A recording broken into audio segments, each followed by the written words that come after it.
पड़ाव में आके की आप ये बात समझ लें, बस थोड़ा सा और नहीं रह जाता ना जीवन तो खेल खत्म हो गया था। आगे 84 है, 300 साल दवा इस लाइन से आगे हो गए थे, पर हमें फल कुछ नहीं मिला।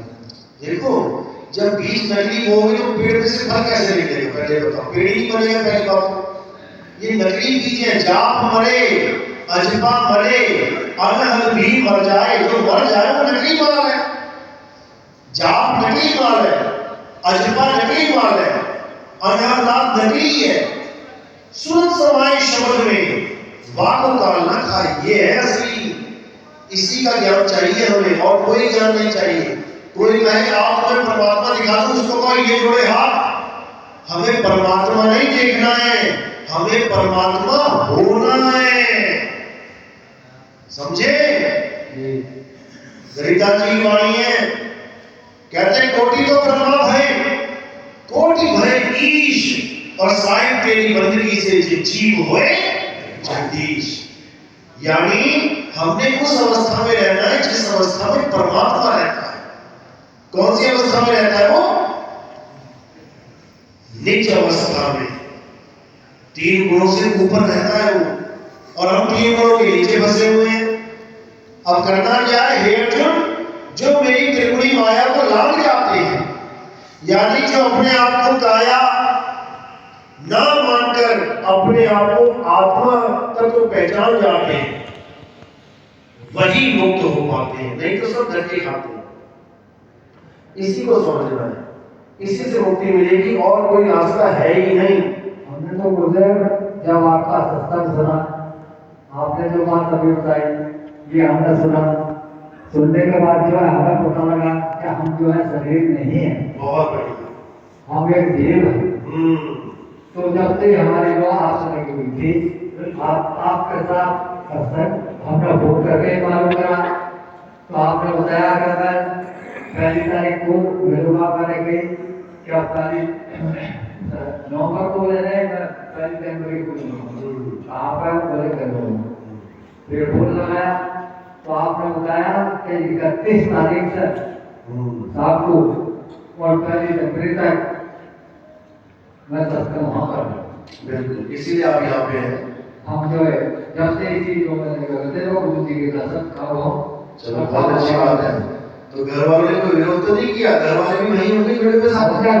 हमने घर वालों से तो राय दी कि हम कहाँ जा रहे हैं, हम क्या करेंगे। अब लग जाएगा उनको, लग जाएगा पता उनको, लग जाएगा तो हमारा कुछ नहीं बनेगा। हम तो जब सत्य के साथ रहेंगे तो हमारा कोई कुछ नहीं बिगाड़ेगा। बिल्कुल, सत्य के साथ रहना, अटल होगी। उनको झगड़ा नहीं करना, उनको कहना है अगर हम कहीं गलत हैं तो तुम साबित करो कि हम गलत भक्ति में चले गए। हमारे सत्संग ऐसे हैं, हिंदू सुनता है भागा आता है, मुसलमान सुनता है गौर से वो भागा आता है, सिख सुनता है भागा आता है, ईसाई सुनता है भागा आता है, क्योंकि ये सत्संग सबके लिए समान है। इसमें कोई अल्लाह वाहिगुरु गॉड नाम वाली बात नहीं है। वो तो तुम पहले से लेके बैठे हो, अपना अपना नाम सब पकड़ के बैठे हुए हैं। इसमें तत्व ज्ञान है, यानी उस परम तत्व को जानो जो 5 तत्वों से न्यारा है, जो तुम्हारा सत्य स्वरूप है। और जो उस तत्व को जान लेगा वो अपने आप ही अपने आप को पहचान लेगा, क्योंकि वो स्वयं नील तत्व है। तत्वों में तो बना बैठा है। तो साहब आए तो हमारे हैं तो इस तत्व के ही बहुत बढ़िया, बिल्कुल। पहले मतलब सुनो, ऐसा होता है कि जहाँ पे आप बैठे हुए हो कितना चमचमा रहा है, अगर बाय चांस आंधी चले और यहाँ मिट्टी मिट्टी हो जाए तो क्या करेंगे? सबसे पहले झाड़ू लगाएंगे, इसको साफ करेंगे। जब झाड़ू लग जाएगा अच्छी तरह देख लेंगे, हाँ कोने कोने से सारी मिट्टी बाहर, उसके बाद पोछा लगाएंगे और फिर ऐसी निष्कारी मारेगा, ये ऐसी चमकेगा बिल्कुल। तो जितने सालों से आपने नाम जपा है वो सारी मिट्टी आपके अंदर भरी पड़ी है। पहले उसको निकालेंगे, कुछ समय के लिए आपको कुछ देंगे, उसको आपने करना है, वो आपकी पहली दीक्षा होगी। उसके बाद जैसे अगला चक्कर यहाँ पे लगेगा उसको छुड़वा दिया जाएगा। झाड़ू का काम खत्म तो झाड़ू बाहर चली जाएगी, अब पूछा किया जाएगा, उसके बाद लड़ाई चालू हो जाएगी। तो आप थोड़ा सा इंतजार करो, आज प्रथम दीक्षा कल जो मिलेगी आपको, उसके बाद दूसरी दीक्षा मिलेगी, तब आपका सारा काम बिल्कुल सही होगा। नहीं तो अगर अभी ले दी तो ये जो आपका नाम चल रहा है ना, ये बीच में अड़चन पैदा करेगा। पहले यहाँ से दिमाग को बिल्कुल हटाना पड़ेगा, वो बताएंगे आपको कैसे क्या करना है। चलो, और कोई भगत है? और कोई भगत? चलो, कि हम परम तत्व को कैसे प्राप्त करें, जिस तत्व के हजारों नाम लग डाले इस इंसान ने।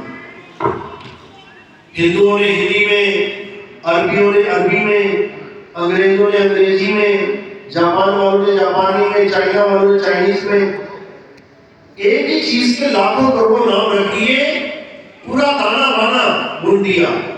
अब उलझे पड़े सारे। साहेब कह रहे नौमन धागा उलझिया, वो कहो कौन सुलझाए? सतगुरु ऐसा सुलझाया कि फिर उलझाना चाहे। आप इनको जो परमात्मा को पाने के लिए सब नाम जपते हैं, घर के पास में जो संगम पारा, और उनको ये नहीं पता कि परमात्मा नाम प्राप्त होने का सबसे बड़ा कारण पगड़ी को रोक गया। ये नाम जाप ही है। समझ गए ना मन? जिस दिन तुमने नाम जपना छोड़ दिया, चल रहा है तो आप छोड़ दो। अब समझ जाना कि अब कुछ उम्मीद बनेगी कि तुम्हें वो मालिक मिलेगा। कैसे? जैसे तुम्हें प्यास लगी है बहुत कस के, और तुम पानी खोजने के बदले जपने लग गए, पानी पानी पानी पानी, तो 1001% गारंटी है कि तुम प्यासे ही मरोगे, क्योंकि तुम जपने लग गए। अब तुमने जपना छोड़ दिया, अब पूरा चांस है कि अब तुम खोजोगे। जो जपेगा वो खोजेगा नहीं, जो खोजेगा वो जपेगा नहीं। दोनों में अंतर है। तुम्हारा पर्स ले लिया और तुम्हें पता है कि मैं गली नंबर 2 से आया हूं, तुम्हारा पर्स ले लिया, घर में पता लग गया, अब क्या तुम पर्स जपोगे? जपोगे नहीं, अब तुम याद करोगे कि मैं उस गली से आया था, कहां कहां रुका था, कहां कहां खड़ा हुआ था।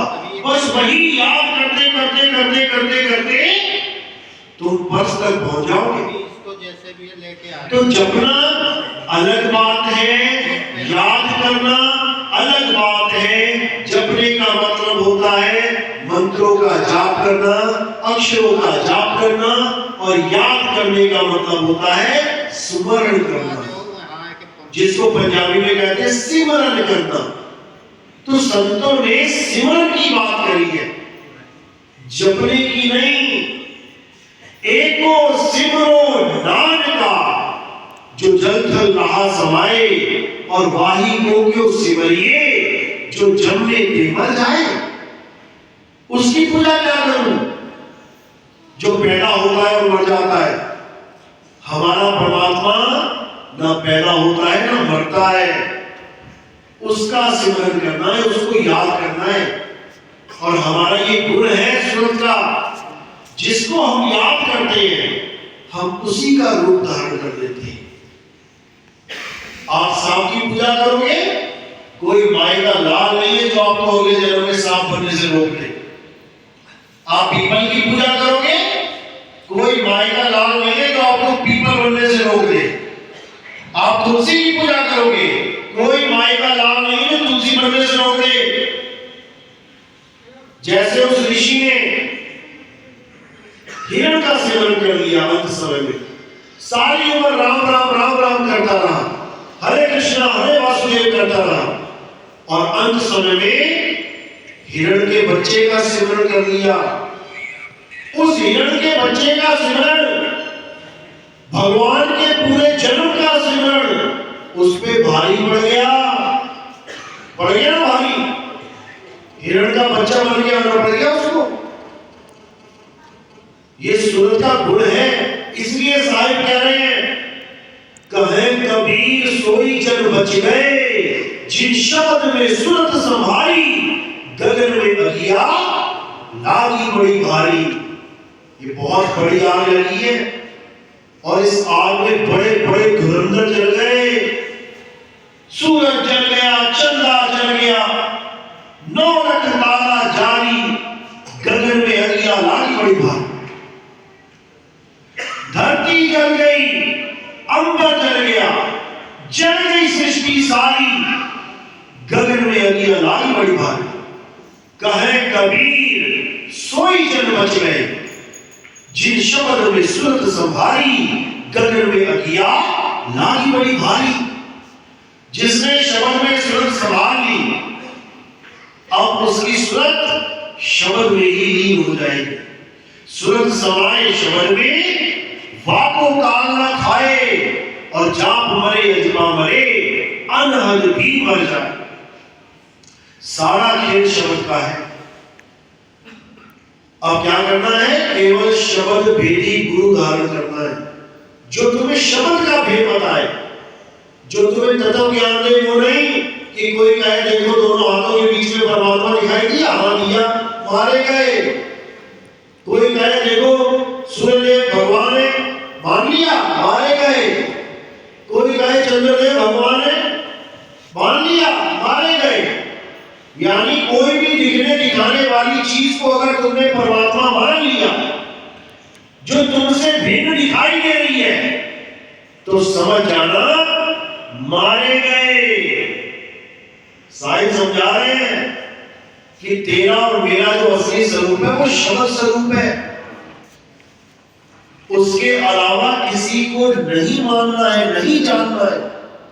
शब्द हमारा, तू शब्द का, सुन मत जा सरक, और जो चाहे निज रूप को, तो शब्द ही ले परख। जब तुम शब्द को परखोगे साधना के द्वारा, तब तुम्हें समझ में आएगा कि मैं ही शब्द हूं।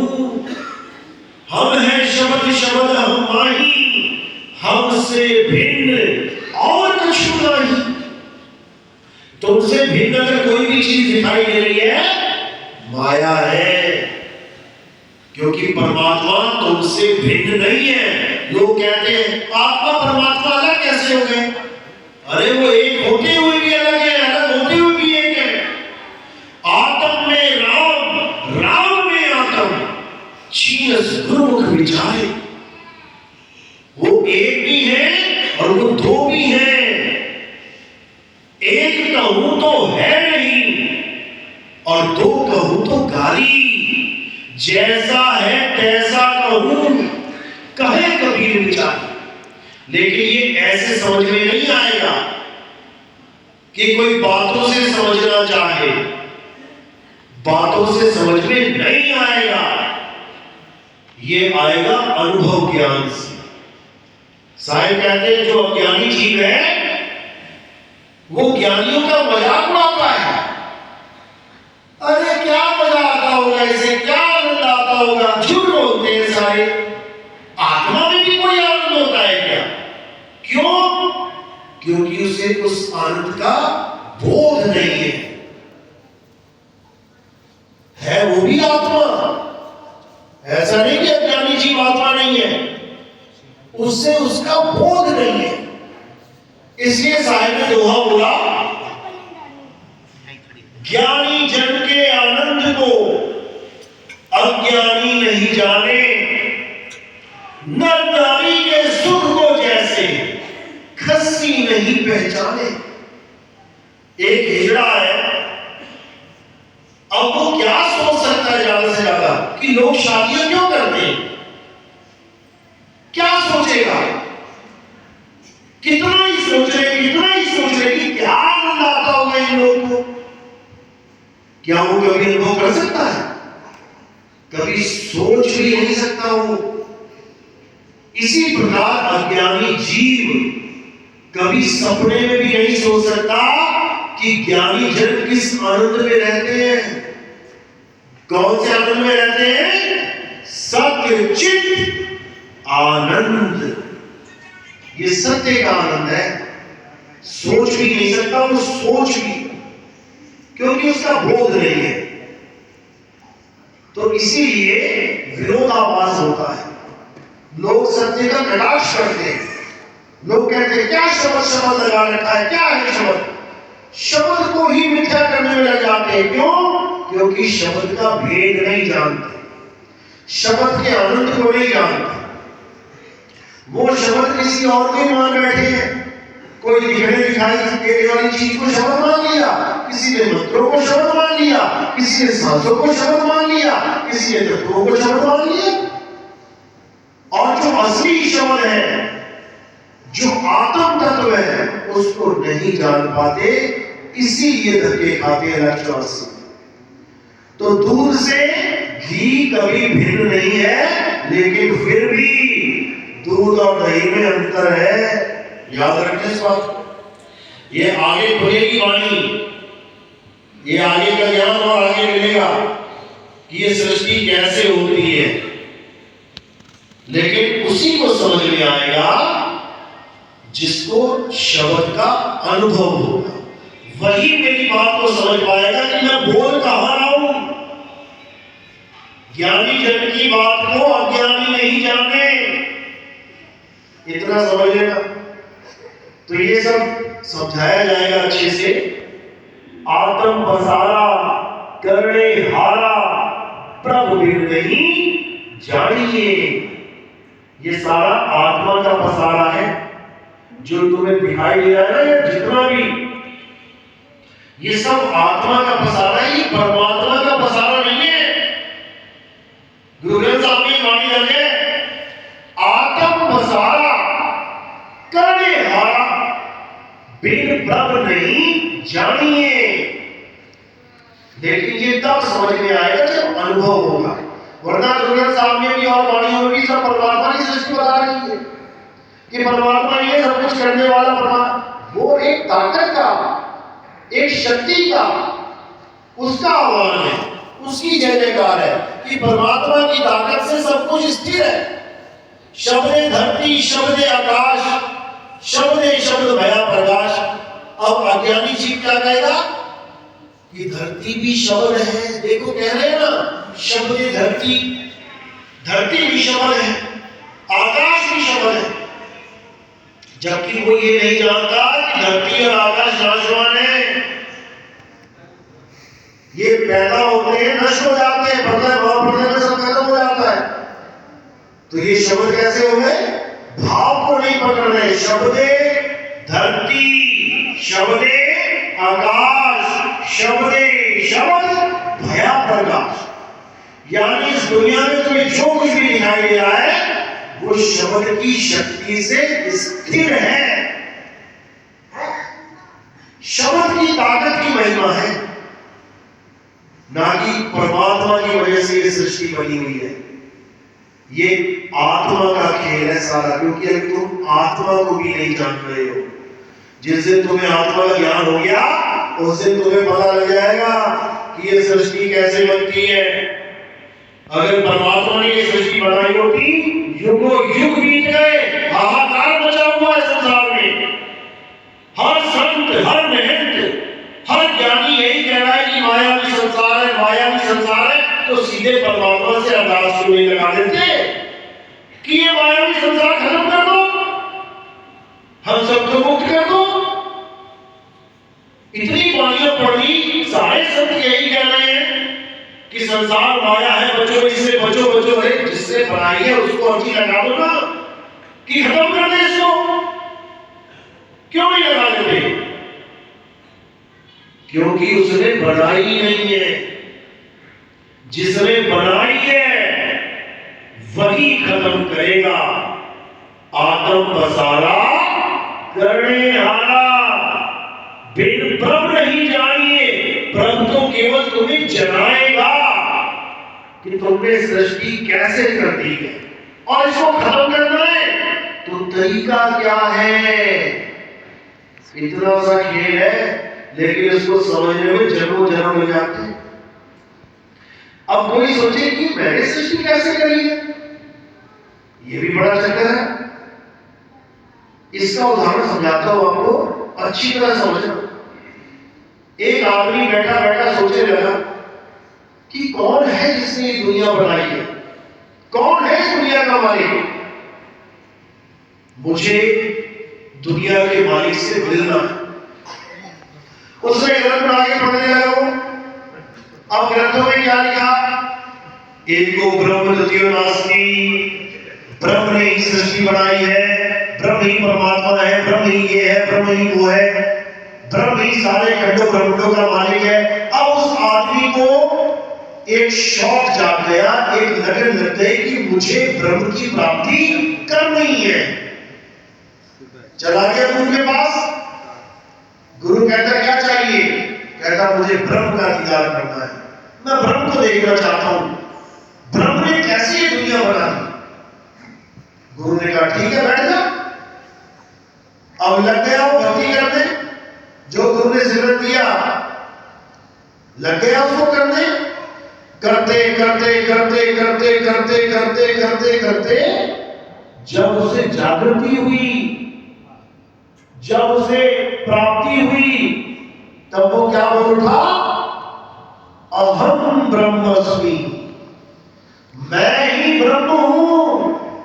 सारे ऋषियों का इतिहास उठा के देख लो, सारे ऋषियों का एक भी ऐसा ऋषि नहीं मिलेगा जिसने ये नहीं कहा कि अहम ब्रह्मस्मि, ना कहा, सबने कहा है।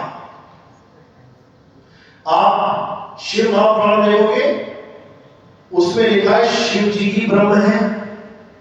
आप देवी भागवत उठा के देखो, उसमें लिखा है देवी ही ब्रह्म है।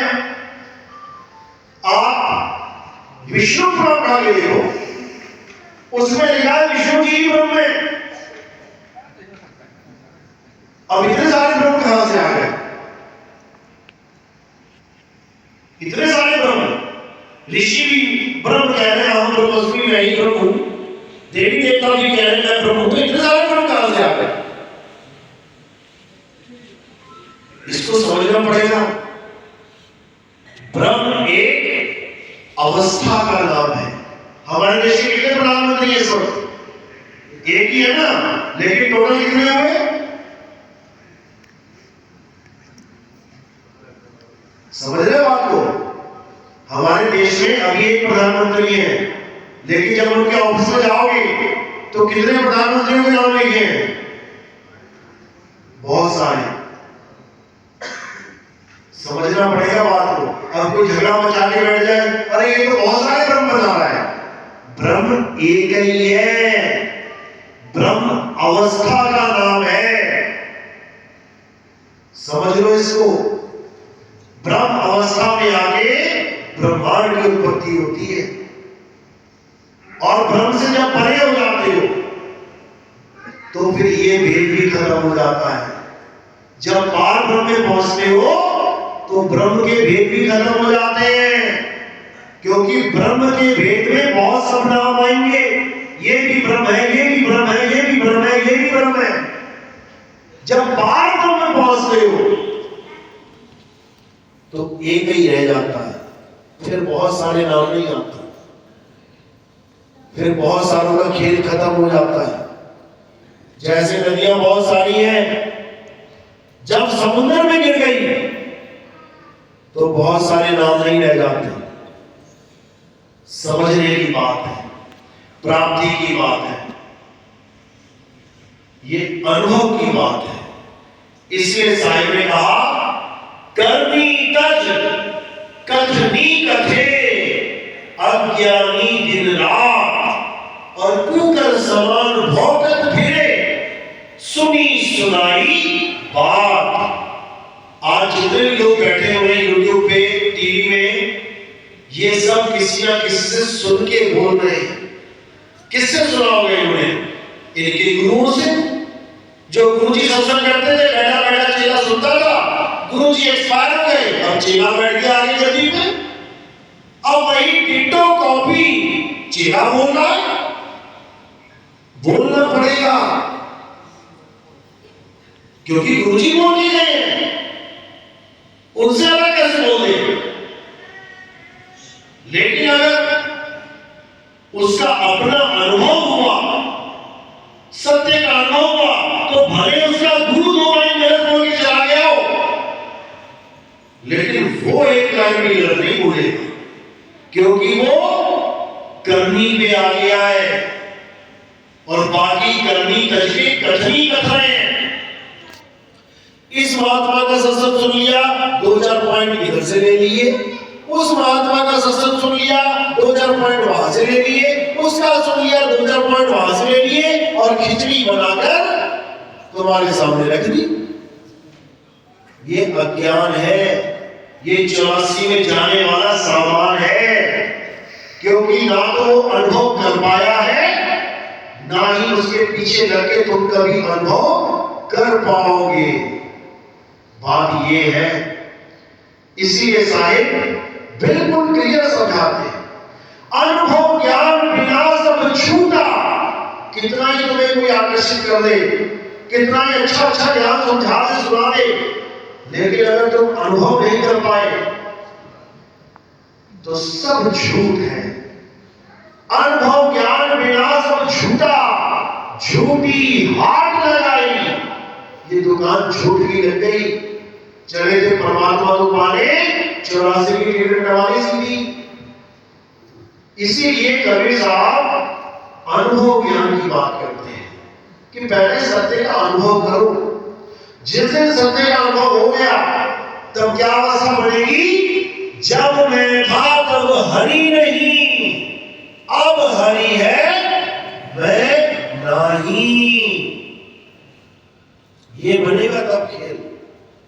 अब जो कुछ है वो है, अब हम कुछ भी नहीं है, अब हम एक कठपुतली है उसके हाथों की। जितना दौड़ाएगा दौड़ा ले, जितना चलाएगा चला ले। अब हमारा हमें कुछ है ही नहीं, जो कुछ है सो तेरा और तेरा तुझको सौंप दे, क्या लागे है मेरा। तो जब ये अवस्था बन जाएगी, फिर कोई माई का लाल तुम्हें दोबारा गर्भ में नहीं डाल सकता, क्योंकि तुम्हारी हस्ती है ही नहीं, तो डालेगा कौन। तो ये अनुभव ज्ञान है, इसको अच्छे से समझना पड़ेगा। और कोई सोचे कि एक बार सृष्टि बना दी दोबारा तो नहीं बन जाएगी, कभी नहीं बनेगी। कारण क्या है? कारण है चेतन सत्ता। आप चेतन हो। अरे किसी गली में तुम जाओ, वहां पर कोई बुलडॉग, कोई पिटबुल खोल रखा हो किसी ने, और तुम देख के डर के मारे वापस आ जाओ, दोबारा जाओगे क्या उधर? कोई नहीं जाता। जब तक पक्की खबर ना हो जाए कि हाँ वो चला गया, कोई ना जाता वहां पे। ये चेतना का काम है। ये चेतना अपनी अवस्था को भूल पड़ी है, इसलिए धक्के खा रही है। एक बार इसको याद आ गया ना, तो जाग जाएगी सदा के लिए, दोबारा ना सोती है। यही साहिब समझा रहे हैं। मैं कहता हूं जागत रही हो, तू जाता है सोई रे, तेरा मेरा मनवा कैसे एक होई रे। साहिब समझा रहे हैं कि जिस कैद में तू बंद है, इसके 10 दरवाजे हैं, 10 द्वारे का पिंजरा, तावे बोले कौन, रहीबे को अचरज है, उड़े सो अचरज कौन। इन 10 द्वारों में से अगर आप निकल जाते हो, चाहे 9 से निकलो चाहे 10वें से, अगर केवल निकलना सीखा है आपने, तो आपकी मुक्ति नहीं हो सकती। 9 से तो बिना सीखे निकल जाओगे। 2 आंख, 2 कान, 2 नाके छेद, मुंह, लिंग, गुदा, इसमें से तुम वैसे निकल जाओगे बिना किसी क्रिया योग के। अब 10 द्वार से निकलना है तो कैसे निकलोगे? एक ही साधन है। क्या साधन है? श्वास का खंभा। जब पहले राजा महाराजा आक्रमण करते थे और किले का बहुत बड़ा दरवाजा होता था, तो उसे कैसे तोड़ा जाता था? एक बहुत बड़ा पेड़ लेके आते थे, काट के लंबा सा। 50 बंदे इधर खड़े हो गए, 50 इधर खड़े हो गए, और बीच में आ गया पेड़, पूरा तना। अब भागे भागे आते थे और पेड़ की ठोकर मारते थे दरवाजे में, अच्छा तो दरवाजा टूट जाता था।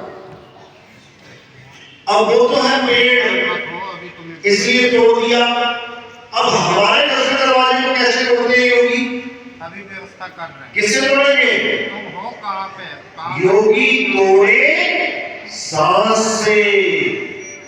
ये जो तुम्हारी सांस चल रही है ना, वहाँ से हम मना रहे हैं। ये पवन का खंभा है। कोई कोई जगह योगी इस खंभे को ले जाके बार बार मारता है दरवाजे पे, बैठो।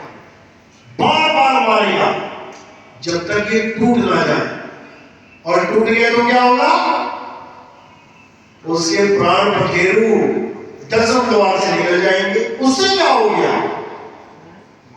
9 से निकले 10 से निकले, क्या फर्क पड़ता है? बस एक फर्क पड़ेगा, 9 द्वारों से 84 में चले जाओगे, 10वें द्वार से राजपाट भोगोगे, लेकिन मुक्ति नहीं होगी। मुक्ति कब होगी? जब हर तत्व का सहारा लेना छोड़ दोगे और अपनी सुरत को शब्द भेदी गुरु के द्वारा बताए गए ठिकाने पे स्थिर कर लोगे। क्योंकि सुरत को स्थिर करना है, चलाना नहीं है। अगर कोई तुम्हें परमात्मा दिखा रहा है, इसका मतलब सुरत वहां जा रही है, जबकि आनी अपने पास थी, अपने तक थी। समझो इसको। सुरत सवाई शब्द में वाको कालना खाए, यानी सुरत को सब तत्वों से आजाद कर दो, वायु तत्व से भी आजाद कर दो। किसी का सहारा नहीं लेना है, किसी का आधार नहीं लेना है। और निराधार जैसे पक्षी होता है आसमान की तरफ, बिना किसी आधार के, उसकी चाल ही ऐसी है, बिना आधार के आसमान में उड़ता जाके। बिल्कुल वैसे ही आपने बताए हुए स्थान पर सूरज को टिका लेना। जैसे टिकाना शुरू करोगे, अपने आप शब्द गुरु दया करने लग जाएगा, चुंबक की तरह खींचेगा। जिसको बोला तोड़ ही ना टूटे, छोड़ ही ना छूटे, ऐसी माधो खींच तनी, मौला नसो प्रीत बनी। इसी को साहिब ने बोला, लोह चुंबक की प्रीत ज्यो लोह को लेके उठाए, ऐसा शब्द कबीर का काल से लेके छुड़ाए। ये शब्द का गुण है कि वो सूरज को अलग नहीं रहने देगा। ये चुंबक का गुण है कि लोहे को खुद से जुदा नहीं रहने देगी। अगर उसके एरिया में लोहा आ गया तो समझ लो चिपके बिना नहीं रह सकता। इसी प्रकार शब्द गुरु अपने हंसों पे ऐसी दया करता है, उनको विहंगम गति, विहंगम चाल देता है। मंत्रों की जाप नहीं करवाता, अजमा जाप नहीं करवाता, कानों में उंगलियां नहीं डलवाता, त्रिपुटी पे ध्यान नहीं करवाता, गले में जीभ लगा के नकली कफ जिसको बलगम कहते हैं वो नहीं पान करवाता, झिलमिल जोत नहीं दिखवाता। देखना दिखाना सबसे परे अपने स्वरूप का लखाव करवाता है, अपना ज्ञान देता है। खुद को पहचान, तेरा सत्य स्वरूप ही परमात्मा स्वरूप है, और जो तू भूला बैठा है ये तेरा जीव स्वरूप है। अब इस स्वरूप को छोड़ देना है, इस काया के स्वरूप को, और अपने निज स्वरूप को जान लेना है। इसके अलावा इस दुनिया में जितना भी ज्ञान है वो अज्ञान है। तो साहिब ने कहा 3 गुणों की भक्ति में भूल पड़ा संसार, और कहे कबीर निज नाम बिन कैसे लागे पार। निज नाम पे अपना नाम जानो। किसी और को परमात्मा नहीं बोलना है, अपने आप को जानो, तब तुम जान पाओगे कि परमात्मा कहते किसे। नहीं तो आज तक परमात्मा क्यों नहीं आ गया? अगर परमात्मा के दर्शन ही करके मुक्ति होती है तो सबको दर्शन करा दे। अरे संत महात्मा आ भी रहे हैं कि तुम्हें भेद बताने के लिए आ रहे हैं कि कैसे परम तत्व को पाना है, क्योंकि तुम ही हो वो। भूल के कारण जीव का आया, भूल का मरम ना जाना। ये भूल का मरम ही जानना है। कैसे? कानों से नहीं, अनुभव के द्वारा। वो आनंद कैसा है उसको अनुभव के द्वारा जानना है, कथनी से नहीं। ये कहने सुनने वाला, ये तो थूक भी होने वाला काम है। ये मुंह में जो जीभ घूम रही है ना, ऐसी मलाड़ी में वो घूमती है, क्या बोलते उसको है? हाँ, तो वो किसको छल रही है? पानी को। ऐसी जीभ घूम रही है किसमें? थूक में। ये थूक ज्ञान है। इस थूक ज्ञान से किसी का कल्याण नहीं हो सकता। हाँ, तुम्हें रास्ता बताया जा सकता है, लेकिन जो प्राप्ति होगी वो इससे परे है। अनुभव ज्ञान से होगी वो, और वो शुद्ध अनुभव है। चलो, समझ में आ रही है मेरी बात? किस किस के समझ में आ रही है? हाथ खड़े करो। चलो जी, सारे जाके आ सकते। सोना भी है रात में, जागी मत रहना। मतलब शरीर को भी सुनाना है, जागरूक यही हो, जागी को सुनाए। चलो, बाकी प्रोग्राम कल का है, कल करेंगे। और बड़ी खुशी हुई जो हमारे के सब हंस इकट्ठे हुए।